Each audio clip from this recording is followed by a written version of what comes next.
బంగ్లాదేశ్‌తో తొలి వన్డేలో ఘోర ఓటమి చవిచూసిన ఆస్ట్రేలియాలో ఏమాత్రం మార్పు రాలేదు. ఢాకా వేదికగా జరుగుతున్న రెండో వన్డేలోనూ ఆసీస్ టాప్ ఆర్డర్ బ్యాటర్లు తేలిపోయారు. బంగ్లా పేస్ బౌలర్ల ధాటికి కంగారులు కంగారెత్తిపోతున్నారు. ఈ మ్యాచ్‌లో టాస్ గెలిచి తొలుత బ్యాటింగ్‌కు దిగిన ఆస్ట్రేలియాకు ఆదిలోనే భారీ షాక్ తగిలింది. టస్కిన్ అహ్మద్ వేసిన మొదటి ఓవర్లో 4వ బంతికి మాథ్యూ షాట్ ఖాతా తెరవకుండానే క్లీన్ బౌల్డ్ అయ్యాడు. అంతకుముందు తొలి వన్డేలో కూడా ఇదే తరహాలో షాట్ అవుట్ అయ్యాడు.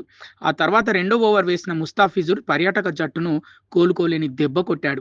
తొలి బంతికి కూపర్ కనోలి, ఆఖరి బంతికి రెన్షా ఇద్దరిని డక్అవుట్ చేశాడు. అలాగే దీంతో ఆస్ట్రేలియా తమ స్కోర్ బోర్డ్ ఖాతా తెరవకుండానే 3 వికెట్లు కోల్పోయి పీకల్లోతు కష్టాల్లో పడింది. తద్వారా ఆసీస్ ఓ చెత్త రికార్డును మూటగట్టుకుంది. ఆస్ట్రేలియా తమ 55 ఏళ్ల వన్డే క్రికెట్ చరిత్రలో ఒక్క పరుగు కూడా బోర్డుపై లేకుండా 3 వికెట్లు కోల్పోవడం ఇదే తొలిసారి. అంతేకాకుండా ఈ ఘోరమైన రికార్డు నమోదు చేసిన తొలి ఆసియాయేతర జట్టుగా ఆస్ట్రేలియా నిలిచింది. ఇంతకుముందు పాకిస్తాన్ జట్టు, న్యూజిలాండ్, సౌత్ ఆఫ్రికాపై ఈ చెత్త రికార్డును నమోదు చేసింది. తాజాగా కంగారులు కూడా ఈ జాబితాలో చేరారు. సాక్షి టీవీ ప్రసారాలను నిలిపివేయడం చట్టరీత్యా నేరం. సాక్షి టీవీ ప్రసారాల కోసం మీ స్థానిక కేబుల్ ఆపరేటర్ని వెంటనే సంప్రదించండి. డిటిహెచ్లో, ఇంటర్నెట్లో కూడా సాక్షి టీవీ ప్రసారాలను వీక్షించవచ్చు.